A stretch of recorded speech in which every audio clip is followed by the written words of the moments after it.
Bom dia. Inicia a sessão de julgamento da 7ª Câmara Julgadora do Tribunal de Depósitos e Taxas do Estado de São Paulo, no dia 29 de setembro de 2022, a qual está sendo gravada e será disponibilizada posteriormente. Eu vou iniciar a sessão no sistema DEPAT.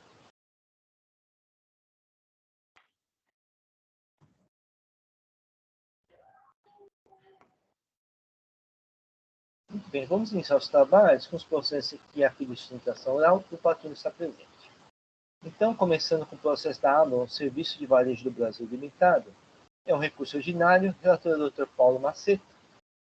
Só um momento que eu vou fazer o registro da presença do patrono.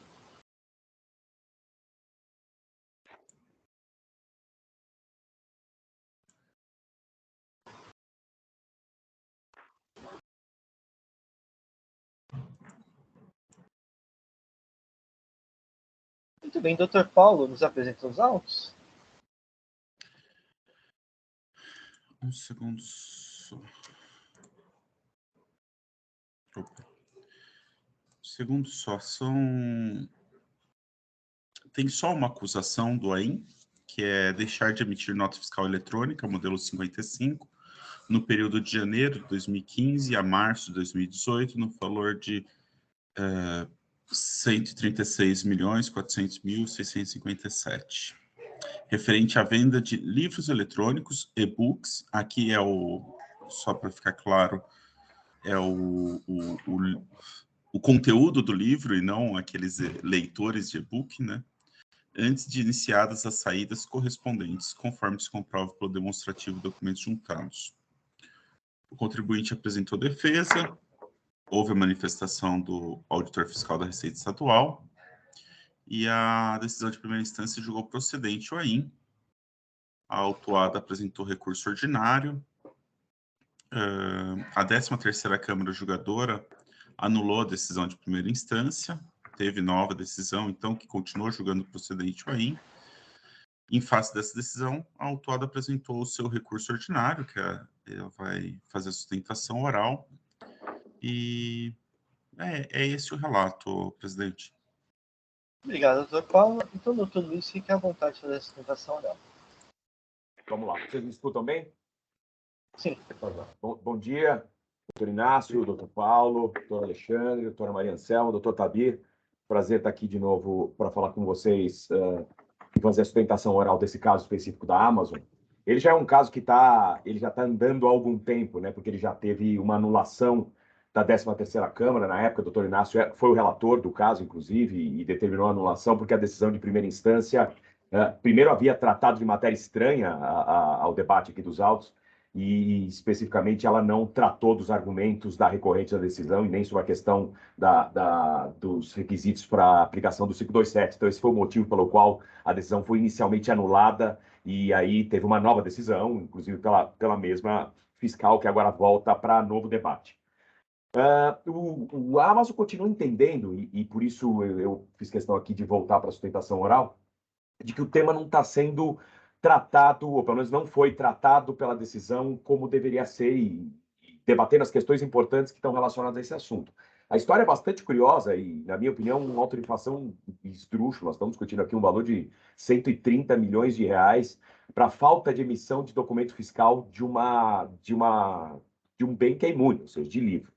O debate não é nem se produtos imunes devem envolver emissão de documento fiscal ou não, porque a própria Amazon entende que sim. Após a regulamentação do assunto, a partir de abril de 2018, a Amazon passou a emitir nota fiscal sobre essas operações de e-book, porque entende que a partir de ali que a situação foi efetivamente regulamentada. Então, o que se entendia antes, e é esse o debate que eu pretendo fazer aqui, é que antes de 2018, antes de abril de 2018, a gente não tinha regras no estado de São Paulo específica para tratar sobre bens digitais, seja bens digitais tributados ou não tributados, mesmo os imunes. Não existia como se fazer emissão de documento fiscal em relação ao período posterior a isso.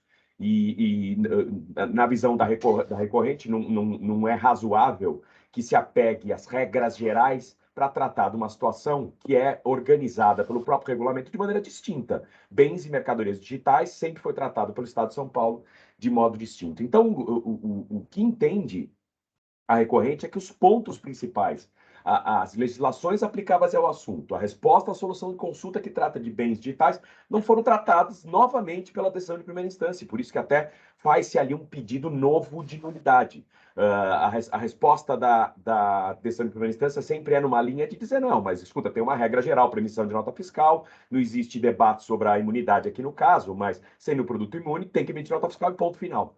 E deixa de observar a decisão, na visão da recorrente, o ponto mais importante, que é, nós estamos tratando de um bem, nesse caso, que é um bem digital. Então, não se aplica a regra geral. A gente tem que necessariamente averiguar quais são as regras sobre bens digitais vigentes naquele momento, para entender se, de fato, qualquer que fosse o bem digital, imune ou não, mereceria a emissão de nota fiscal. Para isso, acho que os dois normativos, ou os três normativos mais relevantes, são a decisão normativa CAT, e é nisso que a decisão de primeira instância se apega, porque é uma decisão normativa que tratou bastante de software. Então, ela fala, não, a decisão normativa CAT número 4, ela, na verdade, ela não se aplica ao caso, porque ela trata de software. Ela trata de software, mas ela trata de arquivo eletrônico, de modo geral. Então, sendo arquivo eletrônico, ela também deveria ser aplicada nesse caso. Mas mais do que isso, depois da decisão normativa CAT, a própria Secretaria de Fazenda, por meio da solução de resposta a uma solução de consulta, a número 17474, de 2 de maio, que foi mencionada no recurso, ela, no dispositivo final, ela diz o seguinte, ou seja, a própria posição da Secretaria da Fazenda. Por fim, é importante notar que o livro eletrônico e-book é uma mercadoria digital sujeita às normas do Convênio 106 e o Decreto 63099 de 2017. Em relação a todos os bens desse decreto e desse convênio, é que não se exigiu documento fiscal, até que a própria legislação do Estado de São Paulo tratasse especificamente de como deveriam ser as características do fato gerador, da prestação de serviço, e a partir daí é que se pôde exigir o imposto das mercadorias tributadas e a emissão de nota fiscal de todos os tipos de bens. Tanto é verdade, que a portaria CAT número 24, que é de 23 de março de 2018, e é essa que a Amazon seguiu, ela trata das operações digitais de modo geral.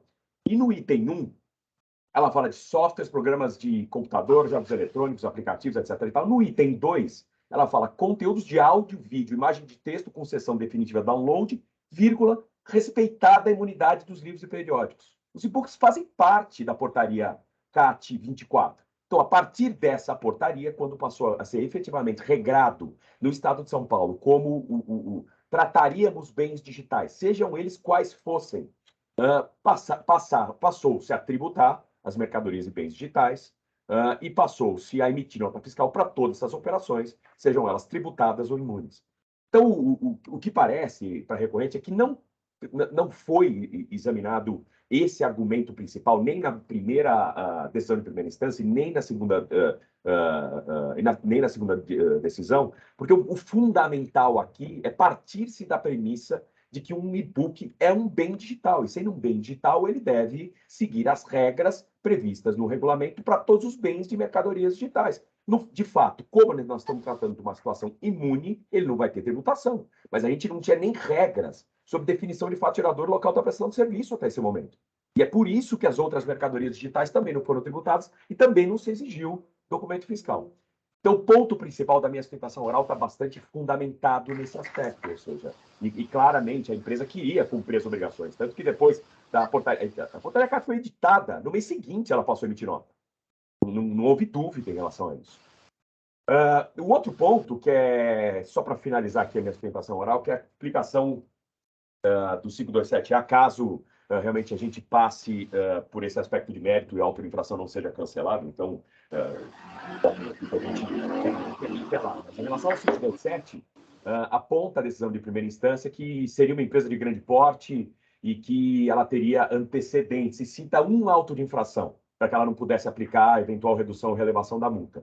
Eu só queria esclarecer que, e até juntei julgados, o fato da empresa ser ou não de grande porte, eu acho que em várias decisões do TIT, essa questão é totalmente flexibilizada, não tem relevância. O mais importante é a conduta da empresa, a boa-fé, como ela se porta em relação a essas questões, e especialmente sendo a Amazon, o tamanho que ela tem, a Fazenda identificou um auto de infração e ela deixou de esclarecer um pouco mais, mas é uma auto de infração de R$5.000 de uma operação de importação que assim que ele foi lavrado, o valor foi pago.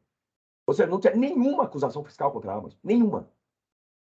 para nem se avaliar a aplicação do 527.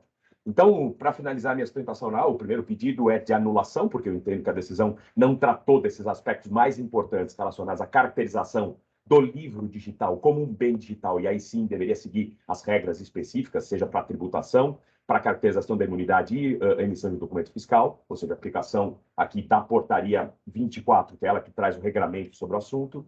E caso isso não seja, a nulidade não seja aceita, evidentemente, a avaliação do mérito da questão e se isso não for possível, um debate sobre 527 à luz dessas perspectivas novas que eu trouxe para vocês. Eu agradeço a atenção de todos e fico aqui à disposição para eventual questionamento. Muito obrigado. Agradeço ao doutor Luiz pela objetividade. Então, passo ao doutor Paulo. Bem, eu vou passar para o meu voto. Eu já atualizei que eu tinha mudado o final dele. Bem, vou lá no item 14 do meu voto. Inicialmente, passo a análise da alegação de nulidade da decisão ACO. A autuada alega que a decisão recorrida baseou-se em legislação genérica. Ocorre que a decisão recorrida apresenta os motivos de seu convencimento, incluindo a legislação que utilizou como base. Também não vislumbro itens da defesa que não foram devidamente analisados. Assim, em linha com o artigo 26 da 13457, não há nulidade na decisão recorrida. Passo a análise no mérito. A autuada alega que a não emissão de documento fiscal para a comercialização de livros digitais de janeiro de 2015 a março de 2018 estaria respaldada na legislação paulista, em especial a decisão normativa CAT 04/2017, no artigo 37 das disposições transitórias do RICMES. Só eu vi que tem um duplicado aqui. Cabe clarear que o artigo 67 da Lei 6374 preceitua a regra geral de obrigatoriedade de emissão de documento fiscal, mesmo em operações imunes, como é a de venda de livros eletrônicos. Copio aqui o artigo 67. Assim, a análise da decisão normativa CAT 4 de 2017 do artigo 37 das disposições transitórias devem seguir a regra do inciso 3 do artigo 111 do CTN, a qual determina a interpretação literal da legislação tributária. Dessa feita, vemos que o artigo 37 das disposições transitórias trata tão somente de não exigência do imposto sobre operações que elenca, não tratando da dispensa do cumprimento das obrigações acessórias. Já a decisão normativa CAT 4 de 2017 trata da dispensa de emissão de documento fiscal, mas o faz para softwares padronizados, como pode ser entendido pela leitura completa da decisão normativa. Aqui eu transcrevi a decisão fazendo alguns grifos, vou pular até pelo tamanho. E vemos assim que a decisão normativa CAT visa analisar o caso de softwares, inclusive excluindo parte dos softwares, jogos eletrônicos, em seu item 5. E mais, em seu item 6 é explicitado que tal norma abrange tão somente operações em que deve ocorrer a determinação do estabelecimento responsável pelo pagamento do imposto. Assim, não havendo imposto no comércio de livros eletrônicos, não se pode adotar a decisão normativa CAT 04 para dispensa da obrigação acessória de emissão de documento fiscal para tais operações. Dessa forma, entendo não aplicável no caso do Intel a decisão normativa CAT 4/2017, portanto, correta a autuação. A alegação da autuada de que as multas têm valor confiscatório não merece prosperar, pois as multas são calculadas segundo a Lei 6374, que faz com que a exigência da multa seja amparada por norma válida, vigente e eficaz, e não podendo ter sua aplicação afastada por esse Tribunal Administrativo, de acordo com o artigo 28 da Lei 13457. Frente ao pedido da autuada de redução ou relevação da multa, devemos analisar o artigo 527-A do RICMES, o qual mostra ser necessário que a infração tenha sido praticada sem dolo, fraude ou simulação e não implique falta de pagamento do imposto. O mesmo normativo obriga a análise cumulativa do porte econômico e dos antecedentes fiscais. Em relação ao porte econômico da autuada, mesmo apresenta em seu recurso ordinário informação, folha 210/903, que demonstra seu grande porte econômico, pois é a empresa líder mundial do seu segmento. Em consulta aos sistemas da Cefaz, vislumbro que só existem 2 outros AINs contra a autuada de infrações diversas atual, ambos já liquidados, o que, a meu ver, não gera antecedente fiscal desordenador para a autuada. Diante do porte econômico da autuada, não é possível a relevação da multa. Todavia, entendo viável a redução da multa pela análise do porte econômico combinado com os antecedentes fiscais, bem como pelo tipo de infração. Assim, reduz a multa em 80% do valor total, restando certa a imputação de 20% do valor total da multa imposta pela ANEEL exordial. Por fim, deve ser acatada a alegação do autor de limitação da taxa de juros ou taxa Selic, pois tal entendimento é o mesmo instaurado na nova súmula 10 deste tribunal. Ante o exposto, conhece do recurso ordinário e ele dou parcial provimento somente para limitar a juros à taxa Selic e reduzir a multa para 20% do valor inicial. É assim que eu voto. Eu ia corrigir, mas são dois dá, que tá, ficou dá, multa, alguma coisa desse tipo, não vou abrir de novo para corrigir esse, tá claro que é um erro de digitação. Muito bem, o processo está em discussão. Presidente, eu pedi preferência aqui para manifestar, no caso, sobre a redução proposta. Não está concedida aqui a preferência do doutor Alexandre?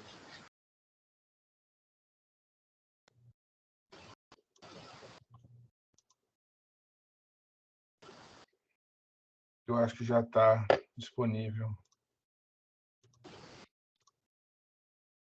Muito bem, doutor Alexandre, gostaria de ler o seu voto, sua preferência? Vou fazer a leitura.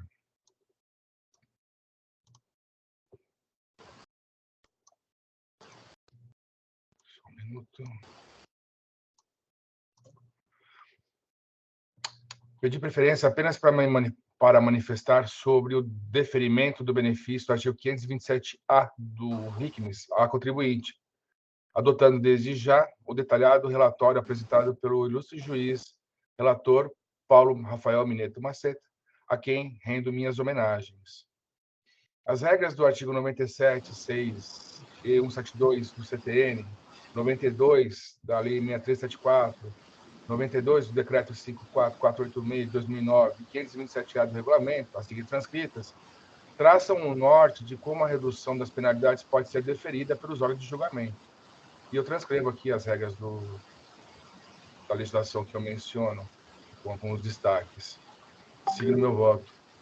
Como visto, o CTN exige que a dispensa ou redução de penalidades deve estar prevista em lei, condição cumprida pelo artigo 92 da Lei 6374, que em seu parágrafo 2º é textual ao estabelecer que não poderão ser relevadas na reincidência apenas as penalidades previstas na linha A do inciso 7º e a linha 10 do inciso 8º do artigo 85 de referida lei.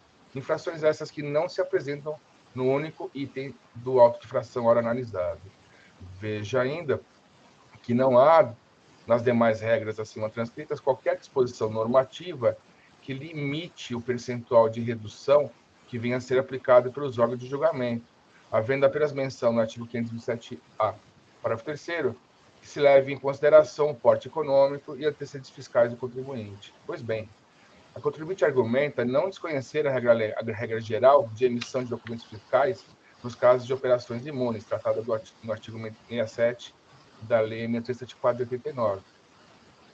Mas afirma que seu caso difere dos demais por tratar de operações com bens digitais, realizadas antes de 1º de abril de 2018, período no qual o cumprimento de obrigações principal e acessória não estava previsto nas regras gerais do CMS, fato reforçado pelo teor da decisão normativa CART 4 de 2017, que eu transcrevo aqui apenas os itens, acho que o 6 é o suficiente.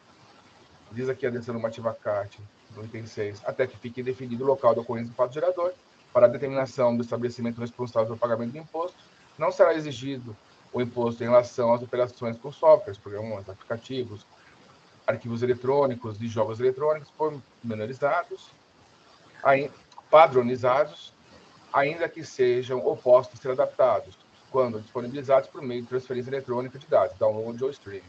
E o item 6.2 não será exigida a emissão de documentos fiscais relativos a operações descritas no item 6.1. Eu sigo no meu voto.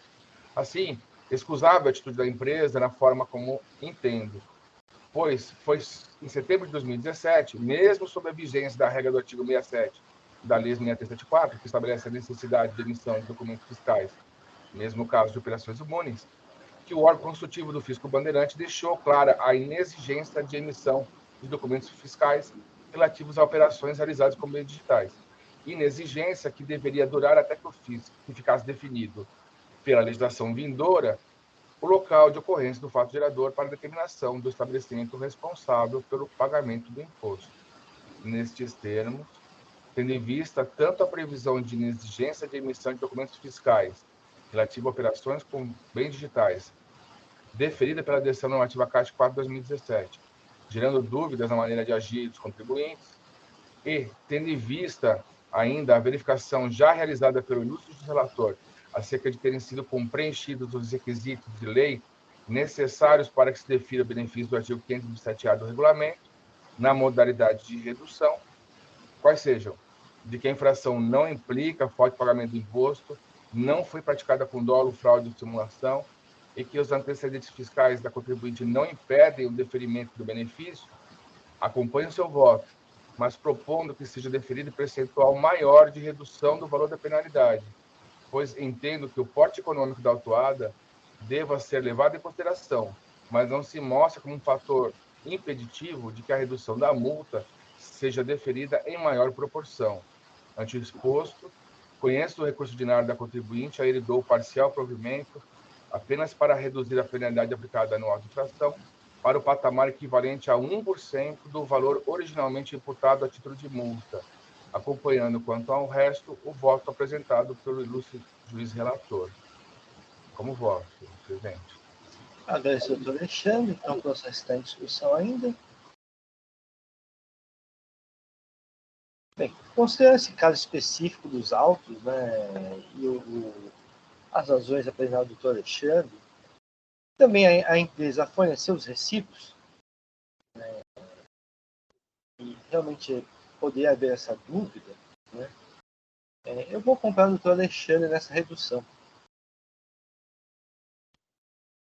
Doutora Maracema, creio que está sem com o áudio desligado. Eu também vou acompanhar o doutor Alexandre, até porque eu ia pedir vista do processo, mas como o doutor Alexandre pediu preferência, eu aguardei, então a preferência eu vou acompanhá-lo. Muito bem. Então, vou encerrar os debates. Vou verificar o quórum de presença.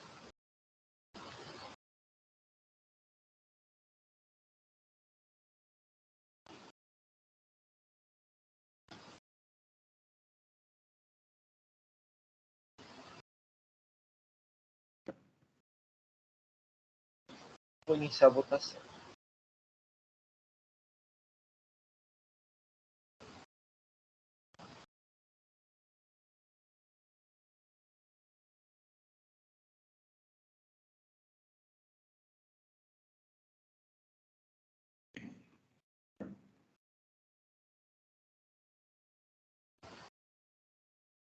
Encerrada a votação, então o recurso ordinário de Amazon, Serviço de Varejo do Brasil Limitada, foi conhecido e parcialmente provido nos termos do voto do doutor Alexandre. Agradeço a presença do doutor Luiz. Muito obrigado. Bom dia a todos, gente. Bom dia. Bom dia, doutor. Bom dia.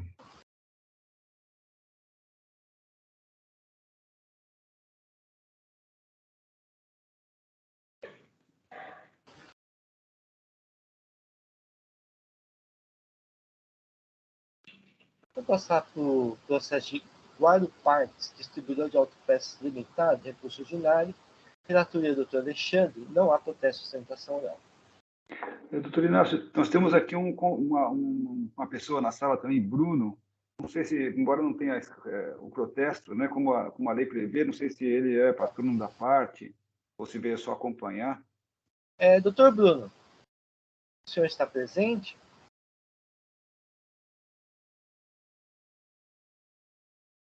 Creio que não.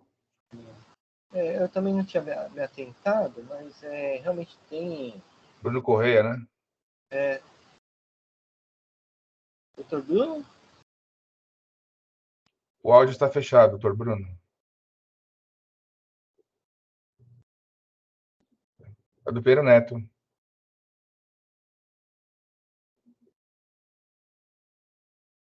Bem, eu ser do escritório do Pinheiro Neto, Se não me eu acompanhar o doutor Luiz. Provavelmente. provável, né? Porque o patrono desse outro recurso não é do Pinheiro, né?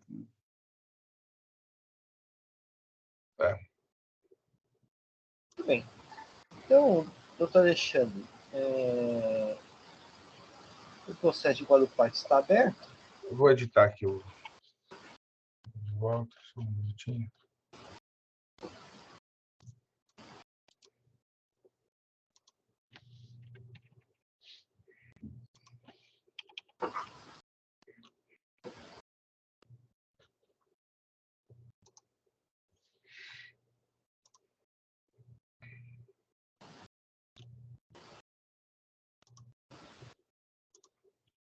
Eu creio que já está disponível.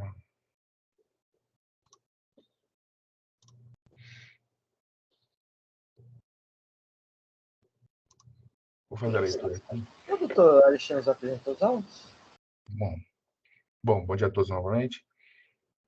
Aqui é o caso de autuação por falta de pagamento de imposto, no caso de importação de mercadorias, em que a empresa Guarupari foi autuada aí no ano de 2021.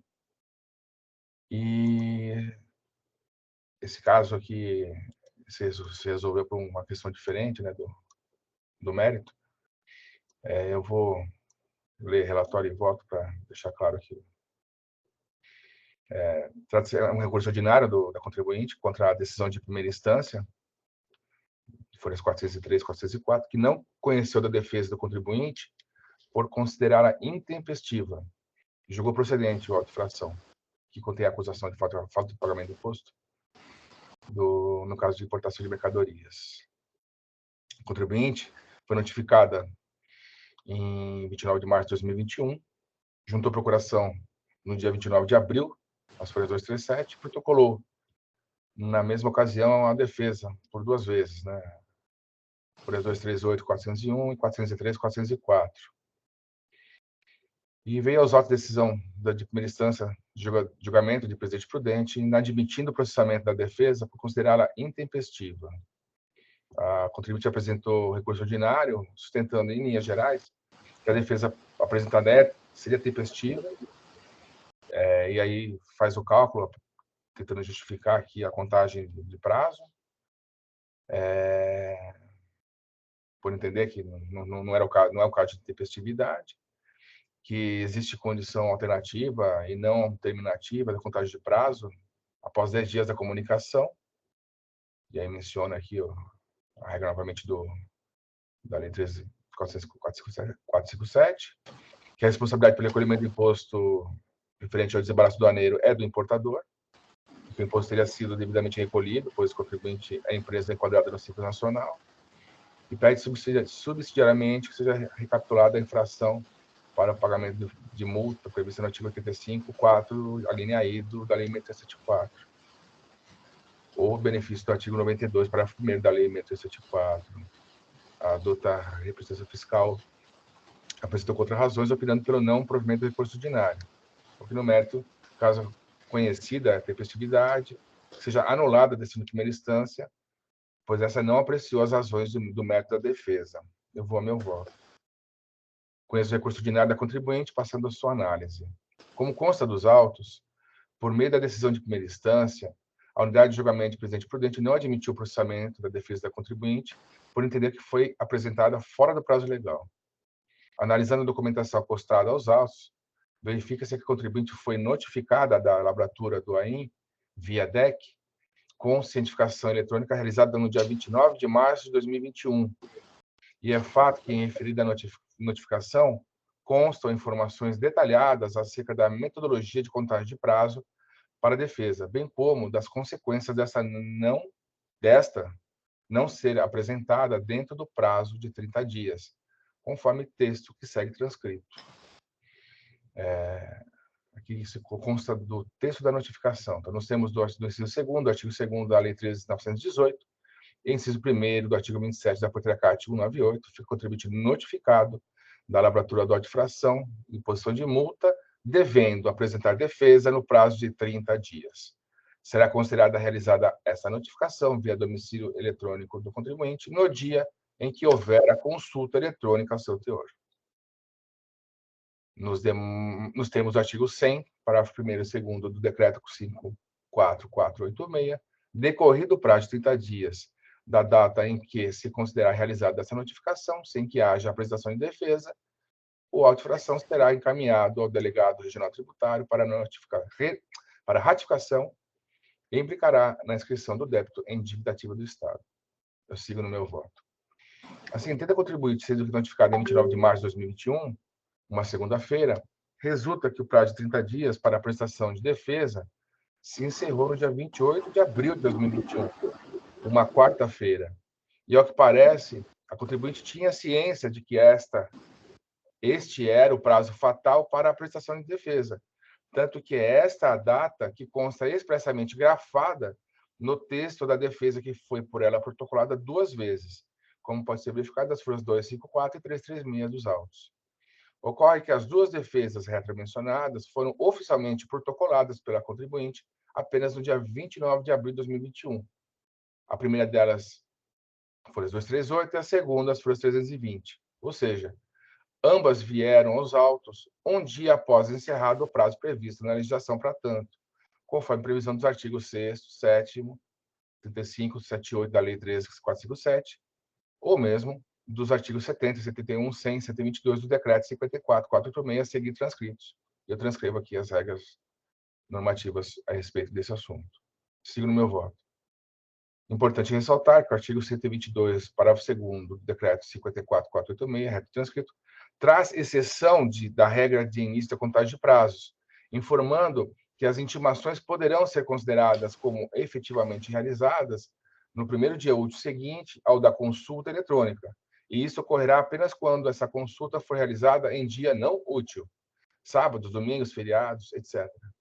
E não é esse o caso dos autos, pois a intimação da contribuinte foi realizada em uma segunda-feira, dia de expediente normal, perante os órgãos do fisco estadual. A contribuinte não justifica a intempestividade da prestação de sua defesa. Pelo contrário, afirma nas razões do recurso que a defesa foi prestada de maneira tempestiva e tenta justificar sua tese utilizando a contagem de prazo diversa da prevista na legislação do processo administrativo fiscal, por entender que a regra do artigo 6º, parágrafo 1º da Lei 13.457, de 2009, deslocaria a data da intimação para o dia seguinte ao da cientificação da lavratura do auto. Vejamos, e aqui consta do texto do recurso. O contribuinte alega aqui, utilizando-se a base de 30 dias, temos que, se o contribuinte foi certificado no dia 29 de março, deve ser considerado intimado no dia posterior ao acesso, dia 30, conforme parágrafo 1º do artigo 6º da Lei 13.457. E o prazo para apresentação da defesa passa a correr no dia 31 de março, portanto, a defesa apresentada no dia 29 é tempestiva. Sigo no voto. Sem razão contribuinte em seu modo de interpretar as regras do cômputo de prazos, pois, nos termos da legislação no contencioso administrativo, tendo o auto-infração sido lavrado em 24 de abril e notificado ao contribuinte em 29 de março de 2021, segunda-feira, resulta que o prazo de 30 dias para a apresentação de defesa teve sua contagem iniciada no dia 30 de março, que é o primeiro dia útil seguinte ao da notificação, resultando que o prazo fatal para o protocolo da defesa, de fato, se encerrou no dia 28 de abril. Nesses termos, a peça de defesa só foi apresentada para contribuinte no dia 29 de abril, de fato, é intempestiva, tendo em vista que já havia transcorrido o prazo estabelecido tanto pelo artigo 35 da 13.457, quanto pelo artigo 100 do Decreto 54.486.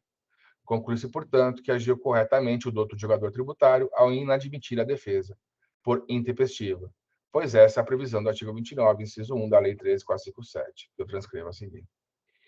Por fim, comporta provimento apenas o questionamento da taxa de juros, reforçado pela manifestação apresentada pela douta representação fiscal, no mesmo sentido. Isso porque o auto inaugural trata de exigências fiscais anteriores a 1 de 11 de 2017, incidindo os juros... Só um minuto, presidente. Eu preciso só confirmar alguma coisa.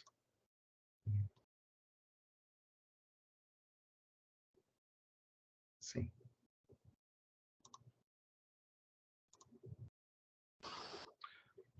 Incidindo os juros fixados na Lei 13.418, motivo pelo qual, nos termos da nova redação da súmula 10 desse registro tribunal, recentemente revisada e que tem caráter vinculante, conforme artigo 52 da Lei 13.457, deverá ser aplicada como taxa de juros de mora para cálculo dos créditos tributários devidos ao erário paulista, os índices de juros utilizados para a cobrança dos tributos federais, ou seja, a taxa Selic.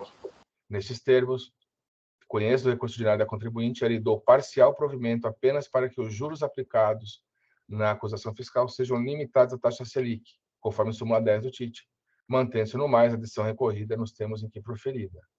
É como voto, presidente. Agradeço, doutor Alexandre. O processo está em discussão. Não havendo inscritos, vou encerrar os debates. Vou verificar o quadro de presença.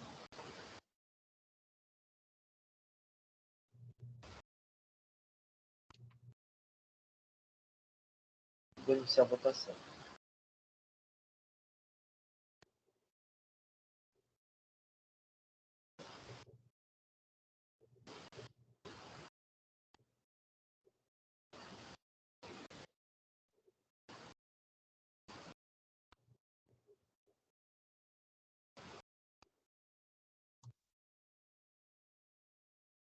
Bem, encerrada a votação.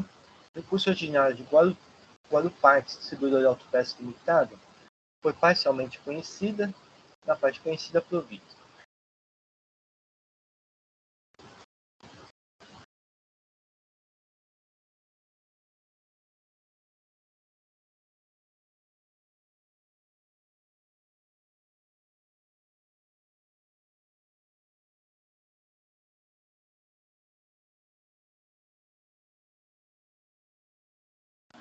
Muito bem, então encerramos os processos do dia de hoje.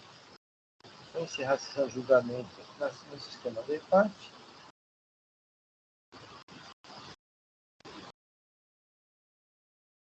Muito bem. Então podemos encerrar a sessão de julgamento dessa 7ª Câmara Julgadora do Tribunal de Impostos e Taxas do Estado de São Paulo. Agradeço a presença de todos. Pediria para o Jailson encerrar a gravação.